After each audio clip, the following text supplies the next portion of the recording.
बोलिए शंकर भगवान की जय। श्री शंकर भगवान सनत कुमारों को श्रावण मास की बड़ी ही सुंदर कथा सुना रहे थे, जिस कथा के अंतर्गत भगवान श्री शंकर सनत कुमारों को श्रावण मास का 17वां अध्याय सुनाते हैं। भगवान शंकर कहने लगे कि हे सनत कुमारों, अब शुभ पवित्रारोपण व्रत को सुनो कि किस प्रकार से पवित्रारोपण किया जाता है। पहले श्रावण मास की सप्तमी के दिन अधिवासन करें तथा अष्टमी के दिन पवित्रारोपण करें। कहने लगे जो जीव पवित्रा बनाता है उसके पुण्य को सुनो। कहने लगे वह सब यज्ञ व्रत दान तथा सभी प्रकार के तीर्थों का फल भोगता है। बताया गया उसे सभी तीर्थों का फल मिल जाता है जो पार्वती तथा भगवान शंकर की पूजा करता है। कहने लगे उसे ना आदि रहती, ना दुख रहता, ना किसी प्रकार की पीड़ा तथा कष्ट रहता। भगवान शंकर कहने लगे कभी भी उसको अपने शत्रुओं से भय नहीं रहता, ना ही उसे कोई ग्रह सताता, ना कोई ग्रह की दशा सताती, जो भगवान शंकर तथा पार्वती का अष्टमी के दिन पूजन करते हैं। कहने लगे सभी ने नियमों का पालन करना चाहिए तथा नियमों का पालन करके इस व्रत को करना चाहिए।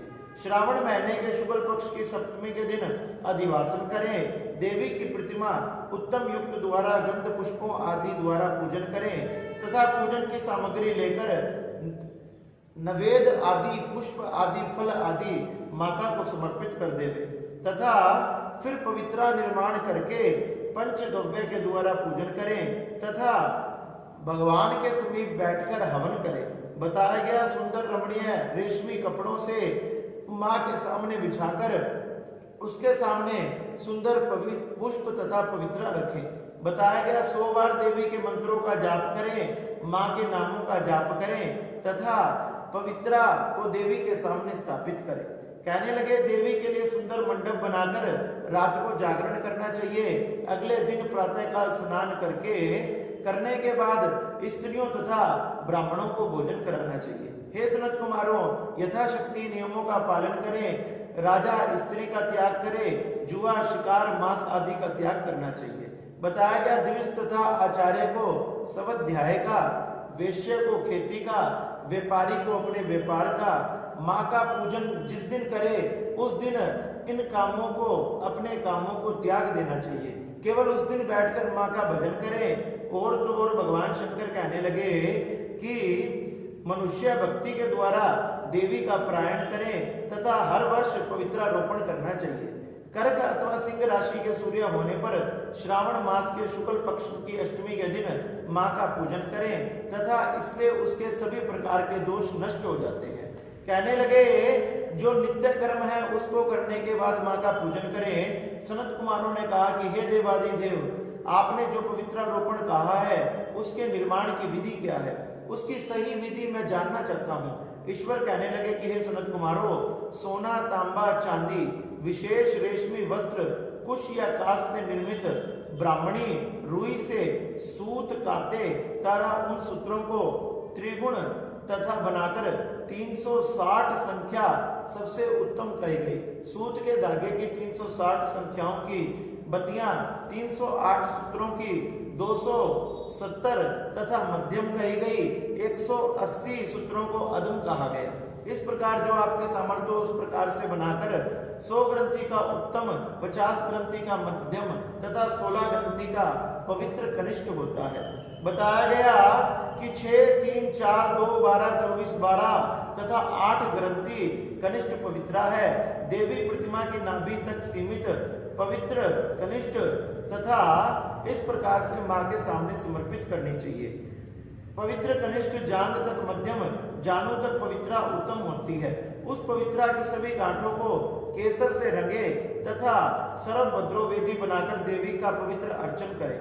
देवी के सामने एक सुंदर कलश रखें तथा पवित्र 3 सूत्रों में ब्रह्मा विष्णु तथा शंकर का आह्वान करके 9 सूत्रों में ओंकार, सोम, व्रीहि, नाग, चंद्र, रवि, ईश सभी देवी देवताओं का ध्यान करना चाहिए। सभी की स्थापना करें तथा इस प्रकार से क्रिया पुरुषी वीरा विजया अपराजिता तथा मनोरमी जया भद्रा मुक्ति ईशा इन नामों से माँ को नमस्कार करें।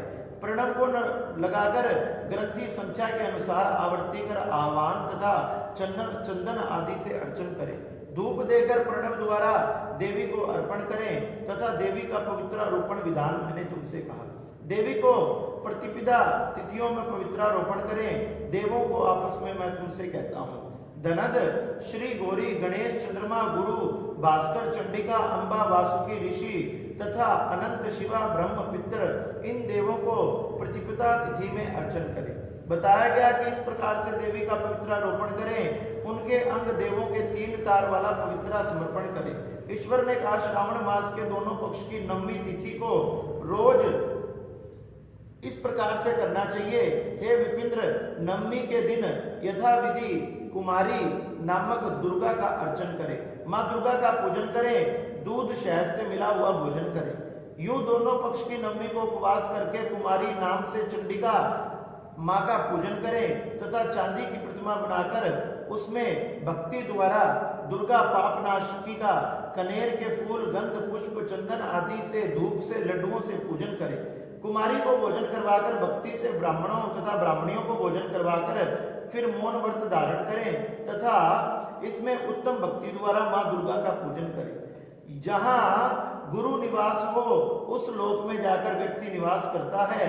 जहाँ भगवान शंकर तथा माँ पार्वती रहते हैं उस लोक में जाकर निवास करता है जो इस प्रकार से अष्टमी तथा 9वीं का व्रत रखते हैं। इस प्रकार से भगवान शंकर ने सनत कुमारों को श्रावण मास के इस 17वें अध्याय में अष्टमी तथा 9वीं में किस प्रकार से माँ भगवती का पूजन तथा पवित्रारोपण किया जाता है इन सब की कथा सुनाई। सनत कुमार ये सुनकर बड़े आनंदित हुए और वो भी भगवान के चरणों में प्रणाम तथा नमस्कार करने लगे और कहने लगे, शंकर भगवान की जय। नमः पार्वती नमः। हर हर महादेव।